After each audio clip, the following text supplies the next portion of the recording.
गलत फहमी के कारण तथागत बुद्ध ने जो उपदेश दिए वे श्रोताओं द्वारा सुने जाते थे, जो कि अधिकांश में भिक्षु थे।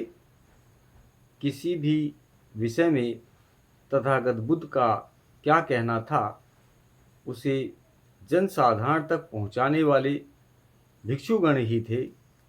लेखन कला अभी विकसित नहीं हुई थी। जो कुछ सुनते थे वह भिक्षुओं को कंठ कर लेना होता था। प्रत्येक भिक्षु जो वह सुनता था उसे कंठ करने की चिंता न करता था, लेकिन कुछ भिक्षु थे जिन्होंने कंठस्थ करना अपना काम ही बना लिया था। वे भाणक कहलाते थे। बौद्ध त्रिपिटक और उसकी अटकथाएं समुद्र की तरह विशाल हैं। उन्हें कंठस्थ कर सकना सचमुच एक बड़ी असाधारण बात थी। एक से अधिक बार ऐसा हुआ कि भगवान बुद्ध ने जो कुछ कहा उसकी रिपोर्ट ठीक ठीक नहीं हुई।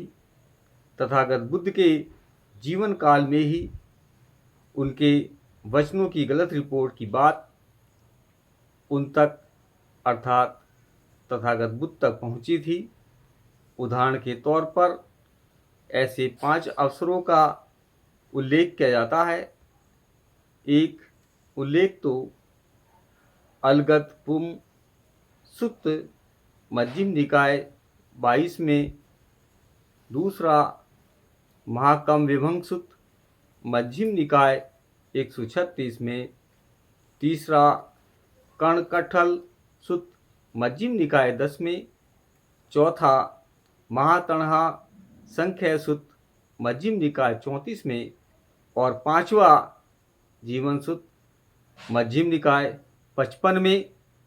शायद इस तरह के और भी अनेक अवसर आए हों जब तथागत के वचनों की ठीक रिपोर्ट ना हुई हो, क्योंकि हम देखते हैं कि भिक्षु भी बुद्ध के पास गए हैं और प्रश्न किया है कि ऐसी परिस्थिति में उन्हें क्या करना चाहिए। कर्म और पुनर्जन्म के बारे में जब जब गलत रिपोर्ट हुई है उसके अनेक अवसर हैं। इस सिद्धांतों को ब्राह्मणी धर्म में भी स्थान प्राप्त है। इसलिए भाणकों के लिए अपेक्षाकृत सुगम था कि वे बौद्ध धर्म में ब्राह्मण धर्म की भी खिचड़ी पका दें। इसलिए त्रिपिटक में भी जो बुद्ध वचन करके माना गया है उसे भी बुद्ध वचन स्वीकार करने में बड़ी सावधानी की आवश्यकता है। लेकिन इसकी एक कसौटी विद्यमान है। तथागत बुद्ध के बारे में एक बात बड़े ही विश्वास के साथ कही जा सकती है। बुद्ध कुछ नहीं थे यदि उनका कथन बुद्धि संगत तर्क संगत नहीं होता था।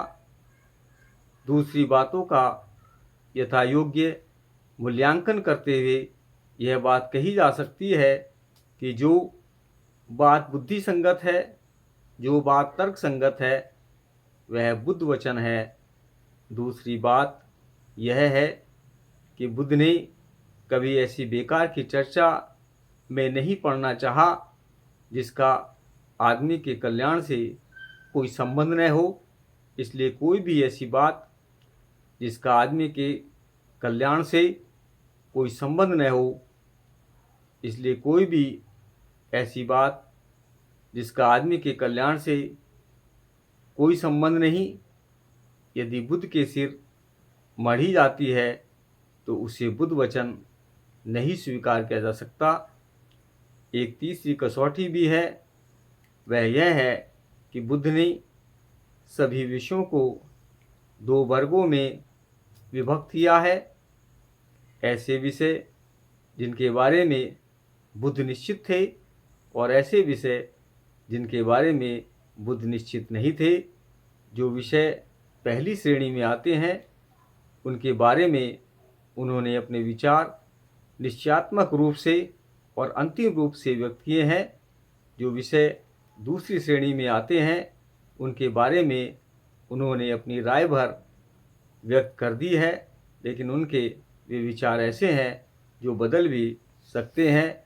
जिन 3 प्रश्नों के बारे में संदेह है और मतभेद है, उनके बारे में यह निश्चय करने से पहले कि बुद्ध का निश्चित मत क्या था, यह आवश्यक है कि हम इन कसौटियों को न भूलें। नमो बुद्धाय।